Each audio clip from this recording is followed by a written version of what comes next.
All right. Well, thank you so much for having me back on again today. And today I want to talk about the trumpets and the bowls. We talked about the seals last time, and I want to look at the trumpets and bowls from a literal um, perspective. I know there is symbolic interpretations out there and spiritual interpretations to Revelation. There's a whole lot of different schools of thought to interpreting Revelation, but I want to just focus on what this geologist sees when I read scripture from a geologic perspective.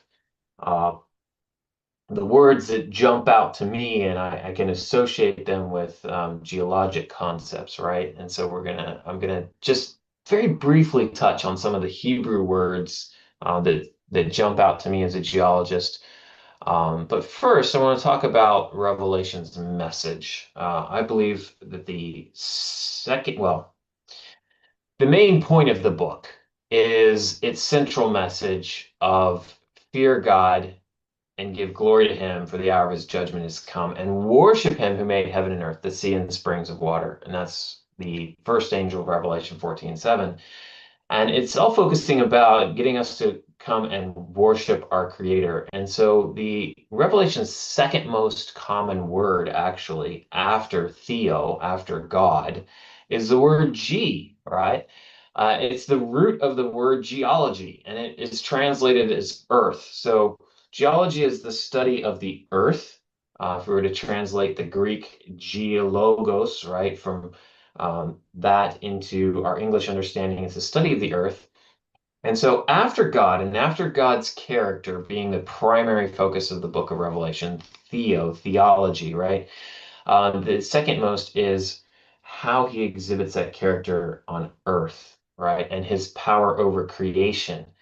And when we talk about the concepts of the creation versus evolution, right? One of the biggest battlegrounds between those two things is the science of geology, which is, I think, why geology becomes such a big focus of Revelation, why we see geologic events like asteroids, earthquakes, and volcanoes in Revelation is because God is trying to demonstrate to us that he has power over creation, right? It's a call back to worship him as creator, which is the whole point of the book. And why is that, right? I think that prophesied geologic catastrophes serve the same purpose as Leviathan. Remember, Leviathan was described in Job at the very ending of the book, Job 40 or 41, I think 41. And the whole purpose of God's description of Leviathan is to point to this beast, this fearsome beast, and say, look, I made it, right? I have power over this fearsome beast. And I think it's the same with the geologic catastrophes that are described in Revelation, is God's just saying, hey, look, I've got power over these events that go on the earth. These are done by my will, for my purposes. And they're designed to point us back to the creator, just like Leviathan points back to the creator, right? So here I have a picture from the South Dakota School of Mines, and you can see the two skulls here, a modern crocodile skull compared to the skull of Dinosuchus. Dinosuchus was a 10-meter long, like 30-foot long, think size of a yellow school bus. Okay, huge, super crocodile.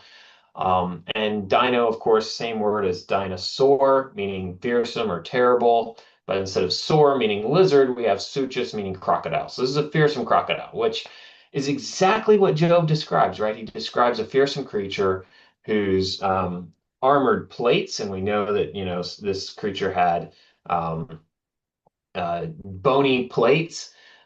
He describes the angled trackways that this creature makes, and maybe it's a super crocodile, maybe not. But the point is, right, that it called people back to the creator, and same with, I believe, the geologic events that are soon to come. So now some people, they say, all this stuff, the trumpets, the bowls, this has already happened. I don't think that's this crowd, but I want to kind of dive into what Ellen White had to say. And just to remind ourselves, right, Ellen, and for those watching on YouTube, Ellen White was a fairly uneducated woman who lived in the 18th century, sorry, 1800s, right, and into the 1900s. And she was living at a time when the science of geology was in its infancy. And she does comment on geologic concepts, but it's her writings on visions of the end days that I want to share with you. And just from the perspective of what she says, they're going to happen again, right? So we've got a quote from her famous book, The Great Controversy. The plagues upon Egypt when God was about to deliver Israel were similar in character to those more terrible and extensive judgments which are to fall upon the world just before the final deliverance of God's people. So we clearly see that there's a link between what happened at the Exodus and what is still to happen after 1888 when Ellen White wrote this, and will happen in a short period just before God's people are delivered. She says trumpet after trumpet is to be sounded, vial after vial, using the old word for the bowls. Vial after vials be poured out one after another upon the inhabitants of the earth. Not that these things have happened in the historical interpretation, and that's maybe a valid interpretation. And I just want to propose that there's another literal interpretation to the trumpets and the bowls still to be sounded and poured out, as she says. And then she also says, more terrible manifestations in the world as ever yet beheld will be witnessed at the second advent of Christ. And I just want to call your attention to the most catastrophic manifestation of geologic events in this Earth's history, the flood of Noah, a global deluge. And she's saying that more terrible manifestations than that are yet to be beheld. Okay, that's the most terrible thing that we've ever witnessed, completely destroyed the entire earth by water. And I know God promised not to destroy the earth by water again, so we can't look for that, but we have to be looking for something that is global and destructive, even more so than Noah's flood, in order for this statement to ring true. So I want to dive into a chapter, and this is where I was discovering this chapter recently. I was just really blown away that she's basically saying the exact same things that I've found in my book here. The chapter from Spiritual Gifts, number 3, and this is called After the Flood. And this is the same chapter that became the chapter called The Flood in the Spirit of Prophecy, and later was then called After the Flood again in the Patriarchs and Prophets. But by the time it got to the Patriarchs and Prophets, 6 pages had been edited out. So those are the pages that I'm going to share with you here. So I'll just kind of read and highlight a few things. And she's talking about earthquakes and volcanoes. And she says, these wonderful exhibitions will be more numerous and terrible just before the coming of Christ and the end of the world, as signs of its speedy destruction. The earth is convulsed, the ground trembles, heaves, and rises into swells or waves, and their heavy sounds like thunder underground. The air is heated and suffocating. The earth quickly opens, and I saw villages, cities, and burning mountains carried down together into the earth. God controls all these elements. They are his instruments to do his will. He calls them into action to serve his purposes. These fire issues have been and will be his agents to blot out from the earth very wicked cities. Like Korah, Dathan, and Abiram, they go down alive into the pit. These are evidences of God's power. Those who have beheld these burning mountains have been struck with terror at the grandeur of the scene, pouring forth fire and flame, and a vast amount of melted ore, drying up rivers and causing them to disappear. They've been filled with awe as though they were beholding the infinite power of God. These manifestations were the special marks of God's power and are designed to cause the people of the earth to tremble before him and to silence those who, like Pharaoh, would proudly say, who is the Lord that I should obey his voice? So just to call your attention here, she talks about melted ore. Today, geologists would say lava, right? She clearly is talking about earthquakes. and volcanoes here. And she says that these two things in particular are manifestations of God's power, and the reason for them is to cause the people to tremble before him, right? The reason is to draw attention to the fact that he is creator. And what better way to do that than through geology, right? Geology is like, if you talk to most geologists today, right? Geology is like the temple, they're like the sacred priests of the theory of evolution, right? And so, what better way to draw people's attention to the creator than to undermine the theory of evolution, which relies on slow, gradual, status quo geologic changes, to undermine that by severe geologic catastrophes happening. So continuing on, this is second of three big slides, and I don't normally like to put a bunch of text on a slide, so bear with me. We'll get through it. She says, greater wonders than these have yet been seen will be witnessed by those upon the earth a short period before the coming of Christ. Since the flood, God has used both water and fire in the earth as his agents to destroy wicked cities. In the day of the Lord, just before the coming of Christ, God will send lightnings from heaven in his wrath, which will unite with fire in the earth. The mountains will burn like a furnace and will pour forth terrible streams of lava, destroying gardens and fields, villages and cities. And as they pour their melted ore, rocks, and heated mud into the rivers, they will cause them to boil like a pot and send forth massive rocks and scatter their broken fragments upon the land with indescribable violence. Whole rivers will be dried up. The earth will be convulsed. There will be dreadful eruptions and earthquakes everywhere. God will plague the wicked inhabitants of the earth until they are destroyed from off it. This is really the cool part. The saints are preserved in the earth in the midst of these dreadful commotions, as Noah was preserved in the ark at the time of the flood. Christ appears in his glory and calls forth the righteous dead. The living saints are changed, and with the resurrected dead are borne away from the earth by angels to meet their Lord in the air. The earth is left like a desolate wilderness. So again, earthquakes, volcanoes, and the earth is destroyed. The wicked are destroyed, dead. That's it. Continuing on, just talking about this theme of divine preservation, and drawing parallels now between the global destruction by water of Noah's flood and the coming destruction by fire.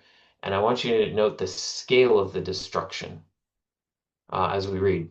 So, as he called forth the waters in the earth at the time of the flood as weapons from his arsenal to accomplish the destruction of the antediluvian race, so at the end of 1,000 years he will call forth the fires in the earth as his weapons, which he has reserved for the final destruction.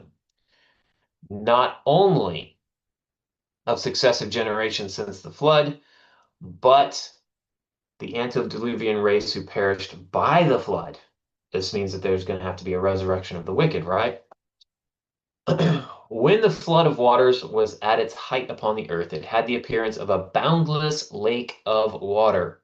When God finally purifies the earth, it will appear like a boundless lake of fire.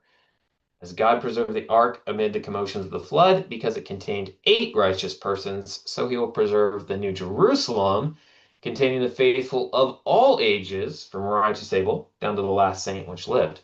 Although the whole earth, with the exception of that portion where the city rests, will be wrapped in a sea of liquid fire, yet the city is preserved as was the ark by a miracle of almighty power.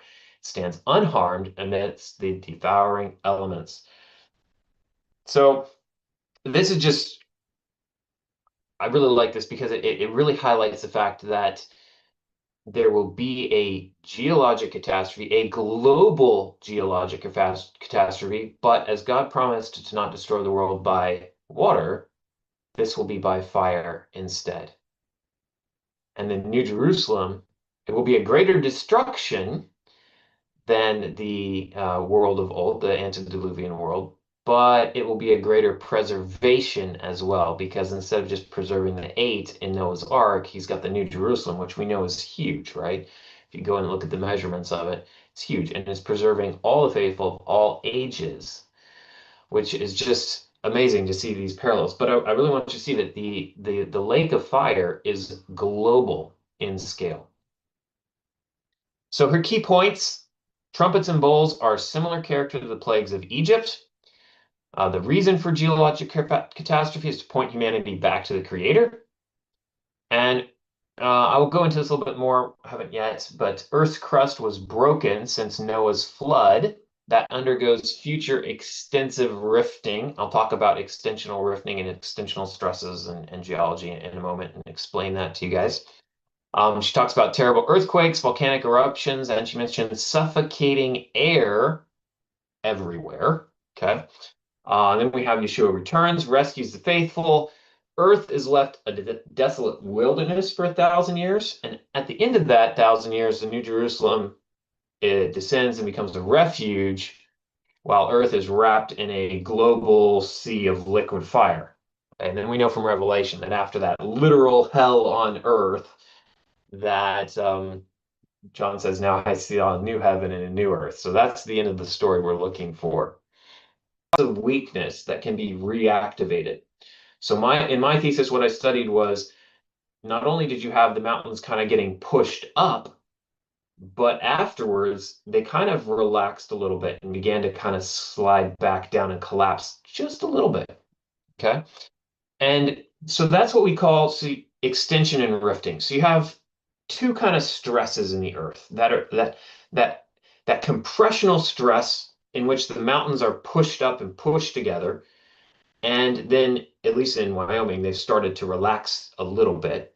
And then other places on the earth where things are getting pulled apart. And where things are getting pulled apart, we call that, instead of compression, we call it extension and rifting or opening. Okay. And so in the Middle East, there's not real compression going on, it's extension. Okay, so you have the African plate is moving away from the Arabian plate. And so if you look at the Red Sea and you kind of trace it out down the middle of that, it looks like a giant tear.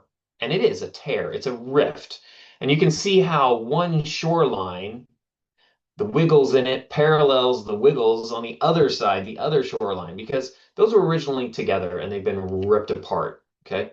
And that ripping apart actually continues up through the Red Sea, up through the Gulf of Aqaba, the Dead Sea, the Jordan River, Sea of Galilee, and it terminates near Antioch in Turkey. Okay. And this is where, see, both the African and the Arabian plates are moving north. They're moving apart, but they're also together moving north and colliding with what we call the Eurasian plate. And so that's where we have compression. We have compression in Turkey, which is why you see all those mountains there in Turkey, right? That's where it's being pushed together. And south of that, it's being pulled apart. And that white star that you see on my slide represents the location of Antioch, where the earthquake, February 2023, occurred. The really big one in Turkey that hit the news a couple of years ago. Yeah, that one. And the picture that you're looking at is a picture of a rift that happened. Okay, and this rift is basically a small version of the exact same thing that has happened from the Sea of Galilee all the way down to the Dead Sea. Okay, it's a tear in the Earth's crust. And this one's not very big, but I'm guessing it's probably a good bit bigger than the one that swallowed just a tiny portion of the camp of Israel in Korah, Dathan, and Abiram. But what's really interesting is that in the Arabian desert, in the wilderness, where Korah, Dathan, and Abiram were swallowed up, the geologic setting is extensional. You expect to find these kinds of rifts, and they're still forming today. So the same geologic setting that's described in the Bible, we can see in the rock record, and we can still see it on the news, the nightly news, when a big earthquake hits. Okay, so after the flood, Job records that the mountain collapses and crumbles away. So they're starting to see the impact of this extensional tectonics where mountains are starting to collapse and these rifts are forming. And that continues all the way to Revelation, where it says every mountain and island was moved out of its place. And I can tell you, the mountains that I study in Wyoming are primed for this. They are sitting on top of a fault plane that will allow them, in the heart of the American continent, to slip back down and disappear. All you need is to tweak the stresses a little bit and allow those faults to start moving. And that is the key. And that's what I want to talk to you about tonight. And it's just a hypothesis. It's an idea. It's speculation and interpretation, one of many, right? There's spiritual interpretations, physical ones. I'm just presenting one of many, just so that you can be aware of it and keep it in the back of your minds as a possibility for how maybe prophecy could get literally fulfilled. So how would we get that stress in the earth to just change just slightly and allow these faults to slip? Okay, so hold that thought and let's talk about where the bowls and the trumpets begin. Okay, because they don't begin with geologic events. They begin with asteroids or asters, okay, as the scriptures would say. Luke in the prophecy of Yeshua says there will be fearful sights and great signs from heaven, men's hearts failing them for fear and the expectation of those things which are coming on the earth. So something is coming from heaven to earth. And in scripture, just so you know, the Greek word to describe the stars is aster. Okay. And that is a Greek word for stars or celestial bodies, okay? Because the Greeks, they actually didn't know about anything other than stars. They had no word for planets even, okay? Planets weren't discovered until after Copernicus. Before that, there were these things that they called wandering stars. And they were called wandering stars because they didn't quite move the way the rest of the stars in the night sky moved. And it wasn't until much later that they discovered, oh, these are planets orbiting the sun, not stars. So the Greeks would have called everything, every celestial body, a star, okay? Including asteroids, shooting stars, they're all stars, okay? And when we say asteroid, oid is the Greek word meaning like, okay? So we're literally saying star-like when we say asteroid. Okay, so I think when the Bible talks about stars falling, it's probably inclusive of what we would call today, using our modern scientific language, asteroids.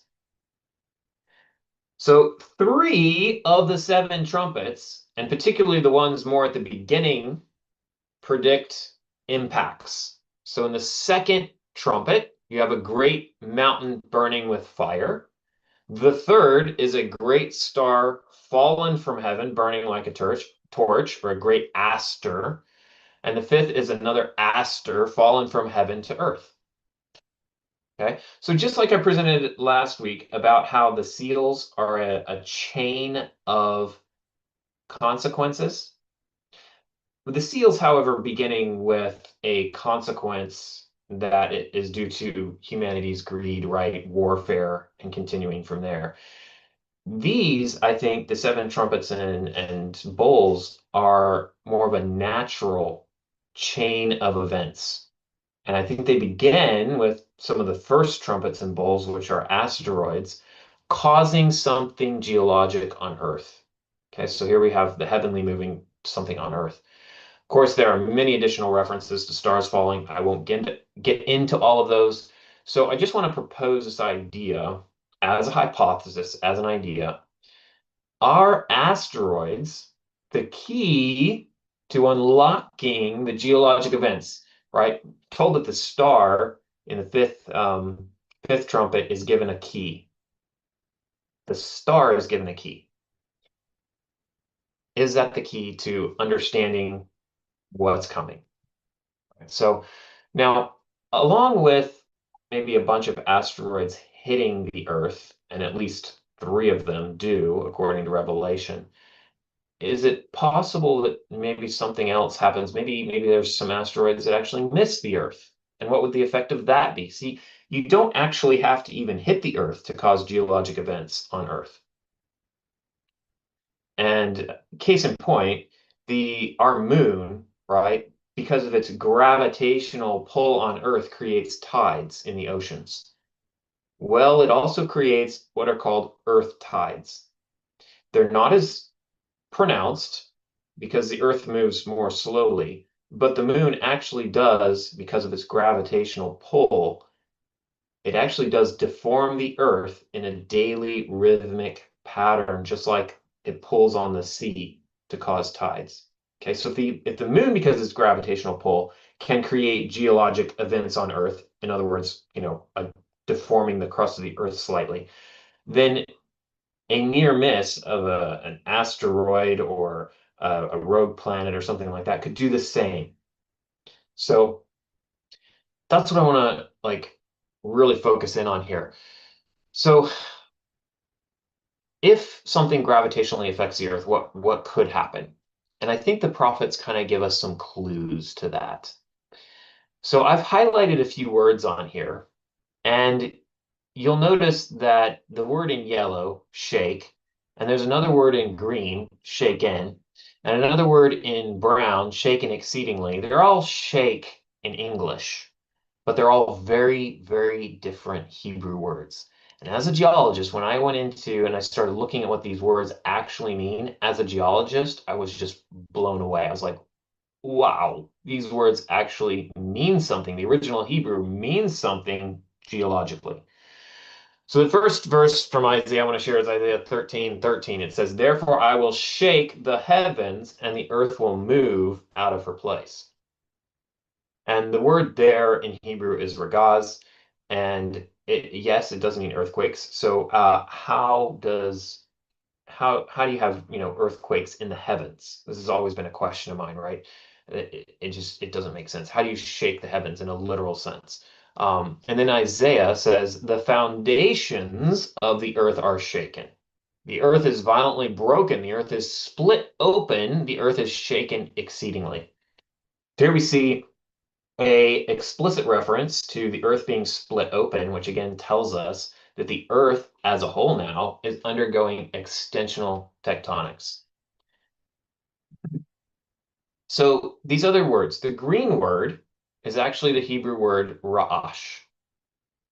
Ra'ash, if you look at the context and you look at all the places where this word occurs, it's to kind of help you understand and develop a more in-depth understanding. In Job 39, verse 20, Ra'ash is used to refer to the movement of a locust. And there it's often translated, the locust leaps.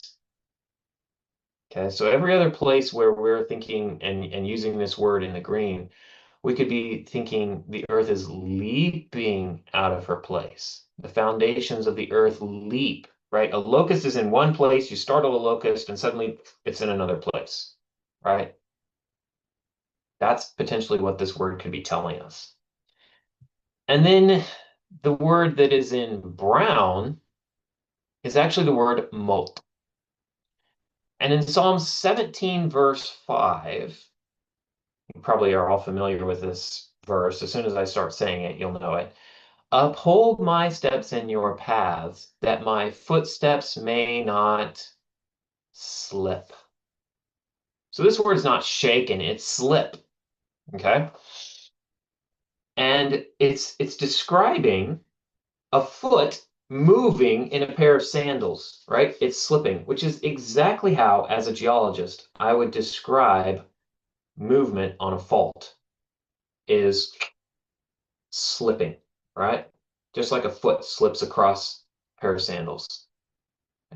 Here in this verse, however, it says the earth is shaken exceedingly. Now, the reason why exceedingly is also highlighted is because they've taken the Hebrew phrase, which is mot, mot.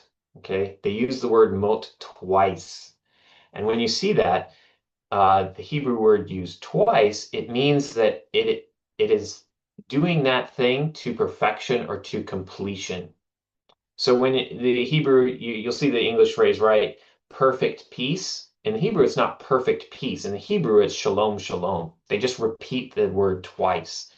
So here, what it's telling you is that the earth slips completely on its foundations. Well, okay. As a scientist, I'm like, okay, the earth is slipping on its foundations, but the earth has no foundations. The earth is, wait a second, it's resting on the gravitational fabric of space, right? And so resting on the gravitational fabric of space, that's its orbit. So I think what this is telling us is that the orbit of the Earth slips. The Earth is one place, and then it's another place as the heavens themselves are shaken. And we're really not without historical precedent here. This has happened, I think, before, right? Um, Joshua, the sun stands still. Hezekiah, the sundial moves backwards. Okay, there's only two ways you can get that to happen. One, stopping the rotation of the Earth, or two, slightly adjusting the orbit of the Earth. Okay, if you were to stop the rotation of the Earth, that would be very catastrophic, right? The Earth is spinning very, very quickly. We just don't notice because it's so big. Stopping that is going to be catastrophic. Slipping it on its orbit a little bit relative to the vast distance between the Earth and the Sun, it's not a very noticeable change at first. But what can it do? It can alter our years, the length of our year, all right? We can go from, say, 360 days to 365 days. All right. There can be slight temperature changes on Earth, right? If you're to move the Earth just slightly further away from the sun, it would cool the Earth a little bit. If you're to move it slightly closer to the sun, it would warm the Earth just a little bit. What happens with faults? If the Earth's crust cools, it locks those faults down. Okay? Because as the Earth contracts, now you have pressure that is holding those faults together. So I like to think of the sundial moving backwards as God's mercy, putting a stop and putting some pressure on these faults and keeping some pretty major earthquakes from happening throughout history that could have happened otherwise, if this idea is correct. And then what happens at the end, as these asteroids are coming by, these large gravitational masses, maybe they can just pull the Earth just slightly back to a 360 day orbit, right? And it wouldn't take much to do that. I go through all the calculations and math in that in my book, but we're talking about a very slight change that would then you'd have just a slight bit of warming on Earth that would then kind of free up all those fault planes, allowing them to start slipping like feet in a pair of sandals. Okay, so but first you got to slip the Earth, the entire Earth, and then you have geologic consequences from that. So lots of words to describe slipping and earthquakes in the Bible because they lived in an area where there was lots of earthquakes. Okay. And when you look at them, just as a geologist, just blown away by what they could mean. So, okay, what would happen if the Earth does slip on its orbit, maybe just a little closer to Earth? One, maybe you could get a 360-day year calendar back. Two, real global warming.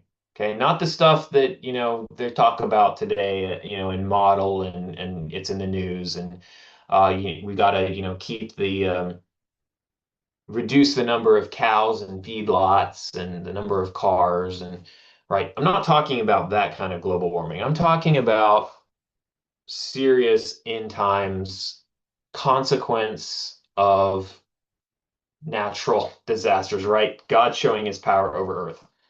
So what do we see? After we see the impacts in the second and third bowls and the fifth, we have the fourth bowl, men scorched with great heat.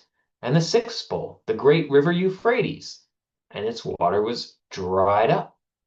So we have rivers drying out. So we're seeing desertification. We're seeing the Earth's surface become more desert-like. Okay, that's one consequence of the Earth's orbit slightly adjusting. Another consequence is rising sea levels.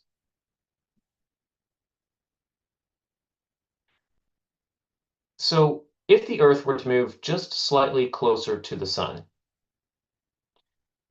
you would have rising sea level.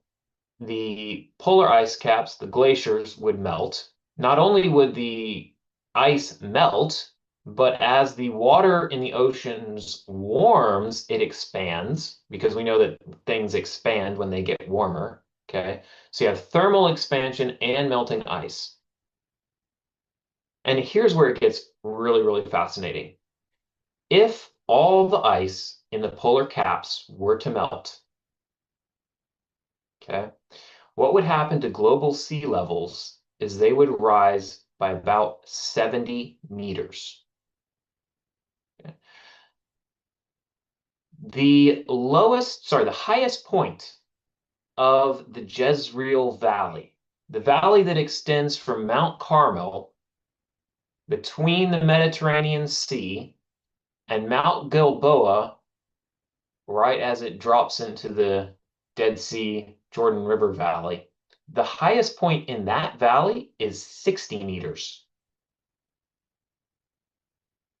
So if all the sea level rose, if all the ice melted and sea level rose by 70 meters, and that highest point 60 meters, what that says is it would flood that entire Jezreel Valley, and it would fill up the entire Dead Sea Jordan River Valley from south of the modern Dead Sea all the way to the Sea of Galilee. And if you look at Ezekiel 47, Ezekiel 47 predicts a time when the waters of the Dead Sea will be healed. And it says that it will have the same fish as the fish of the Great Sea. That implies a connection. In order for a species in the Mediterranean Sea to migrate into the Dead Sea, you're going to have a connection, which is exactly what could happen here if the Earth were to warm just slightly with an orbital shift. Okay. And what's really fascinating then is in Revelation. I'm not going to go into it right now. But what do we see? In Revelation 12, so the serpent spewed water out of its mouth like a flood, right? Here we have the flooding of the Jordan River Valley. And right after that, what do we have? We have the earth opened its mouth. This is a reference again to crustal extension and rifting. Okay, which I've already said, that is the dominant geologic stress system in the Middle East. It's been around since Korah, Dathan, and Abiram. Okay, number 16. Number 16 and Revelation 12 use the exact same phrase. The earth opened its mouth. Okay, the Revelation 12 is telling you that the same thing that happened to Korah, Dathan, and Abiram is going to be happening here. So not only do you have sea level rise, but you also have extensional tectonics, which is exactly what we see as a potential for this area should this happen, right? Because remember, you move the Earth just slightly closer to the sun, the water's warm and the land warms. That frees up the faults. So not only do you have flooding, but you have the faults freed up to rift as well. And what do we see from Sister White's writings? She says there will be pestilence, plague, and famine. The waters of the deep will overflow their boundaries. Property and life will be destroyed by fire and flood. Wow. Okay. So, consequence of asteroids in an orbital shift, global warming, sea level rise, right? Faults are suddenly free to move. What happens when faults are free to move? Well, you get volcanism, volcanoes going off. Because you have now suddenly you have a crack in the earth and you get all that magma coming up, right? So this is how earthquakes and volcanoes are linked to the consequences of asteroids. Okay. So up next, when you have volcanoes going off, you're going to have smoky darkness, right? Which is what we find in the fourth, the fifth, fourth trumpet, fifth trumpet, and fifth bowl. Okay. A third of the sun was struck, a third of the moon, and a third of the stars. So that a third of them were darkened. A third of the day did not shine, and likewise the night. Fifth trumpet. And smoke arose out of the pit, out of the abuso, the abyss, like the smoke of a great furnace. So the sun and air were darkened because of the smoke of the pit. And the fifth bowl. The beast's kingdom became full of darkness, and they gnawed their tongues because of the pain. Ooh, okay, so now we don't only have darkness, but we're told something about the darkness, and that it's painful.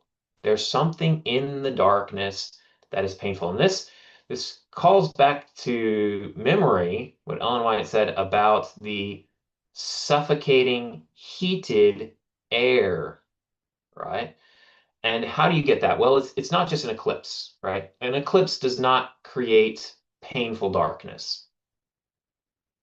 Volcanic ash, volcanic eruptions can create painful darkness. So the diagram in the right here, these blocks show you the volume of ash that has been ejected by various geologic events in the past. So the red one wasn't a volcano. All of that, okay, all of that ash stretches from Southern California up to across the Canadian border. And so we call it Independence Dyke Swarm. This was a diagram put together by creation scientist Steve Austin.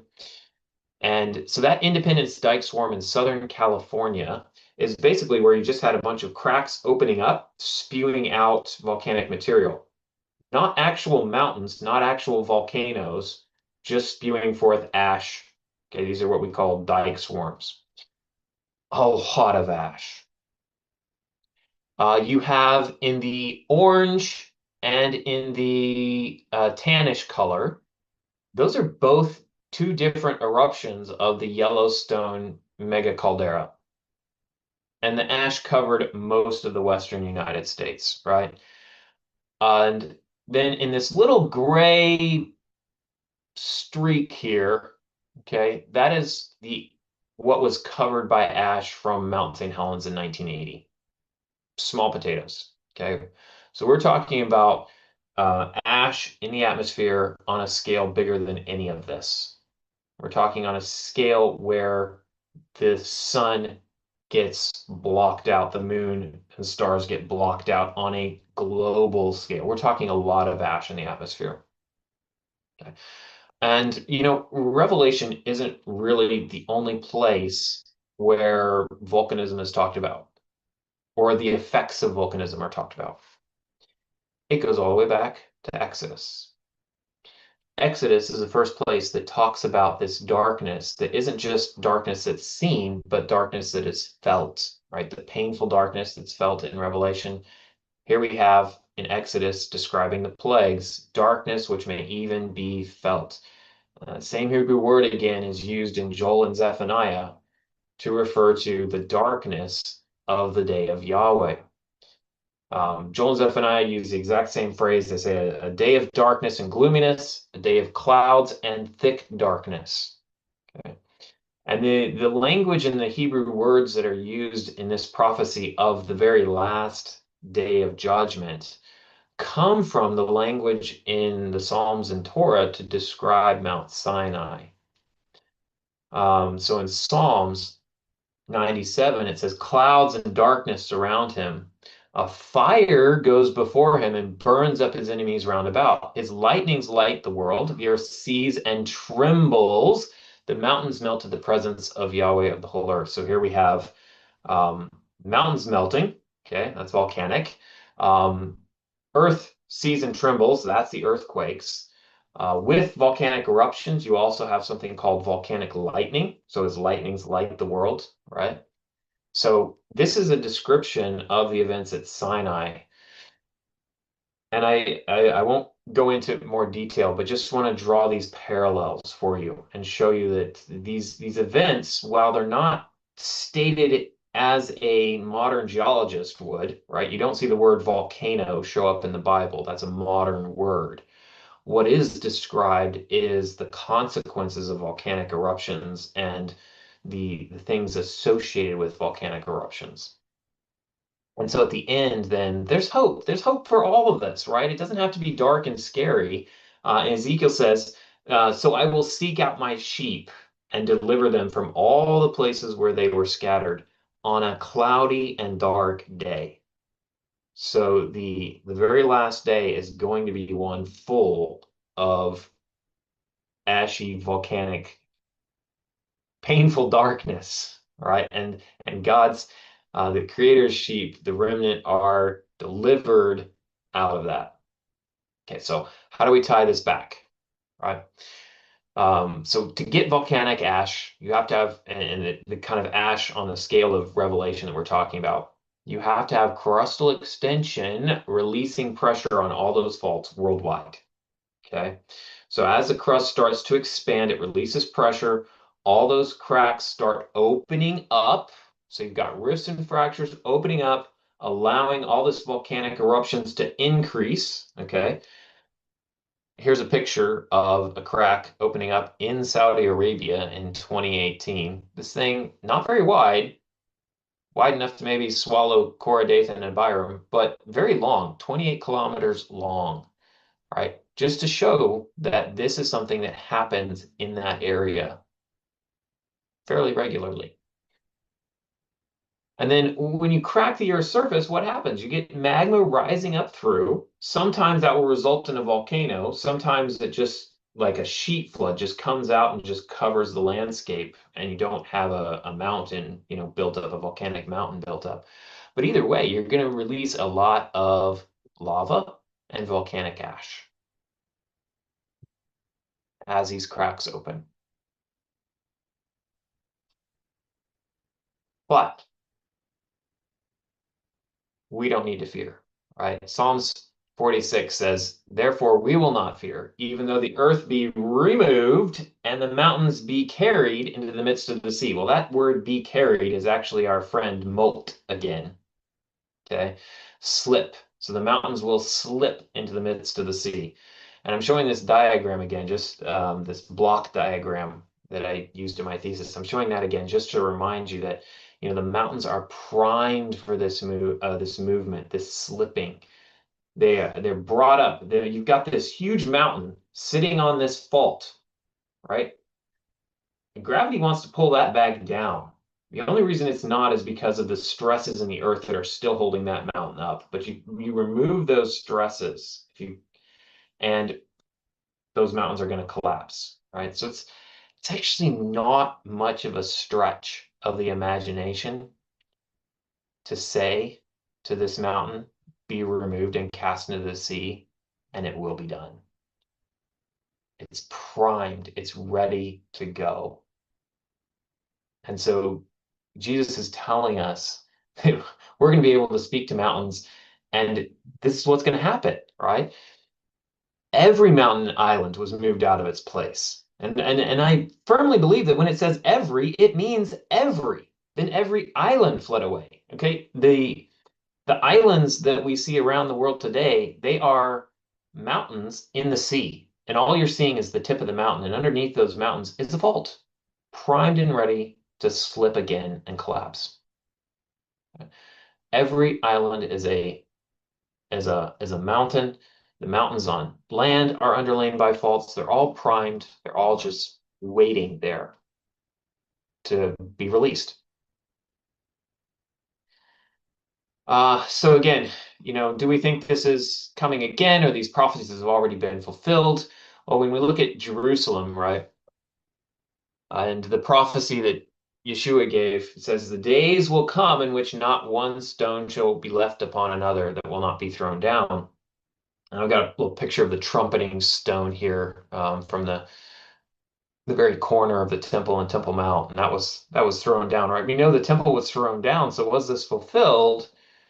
And the answer is no, right? Because this says again, not one stone. So every stone has to be thrown down. In Ezekiel, it says the mountains shall be thrown down.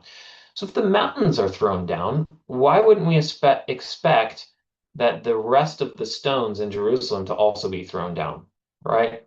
Which is stronger, the mountains that God made or the stones that man has put together? Well, the stones are going to fall a long time before the mountains fall, right? But this is saying the mountains fall, so obviously the stones have to fall too.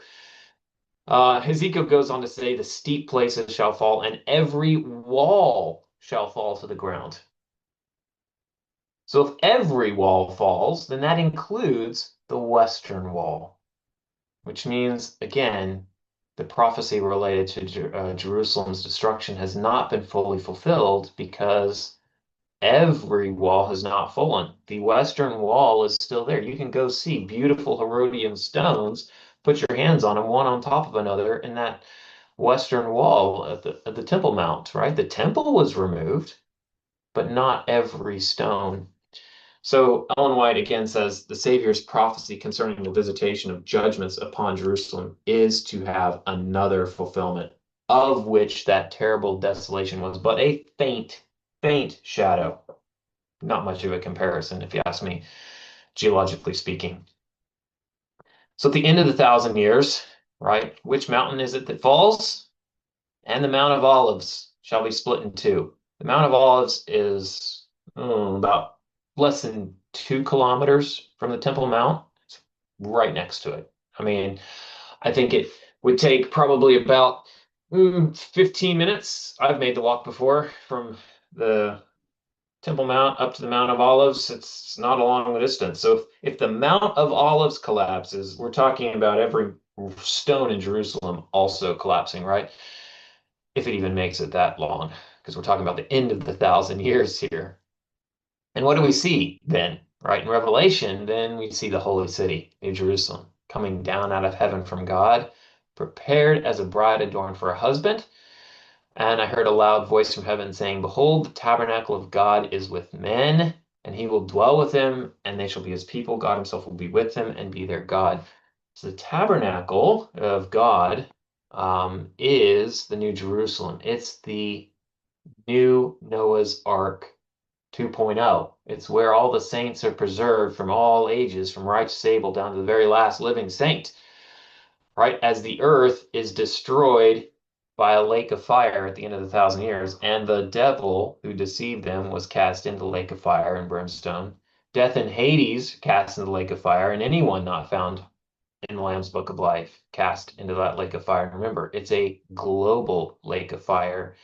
It's the grand crescendo, right? At the beginning, we see maybe the Earth's orbit slips. That sets in a chain reaction of events leading to increasing earthquakes, increasing volcanism at the beginning of the 1,000 years, right? Jesus returns, and that just continues. It continues right on through for 1,000 years, building, building, building, until by the time you get to the end of the 1,000 years, it's a global lake of fire. And that's where I'm going to stop today. I've got more to tell you guys.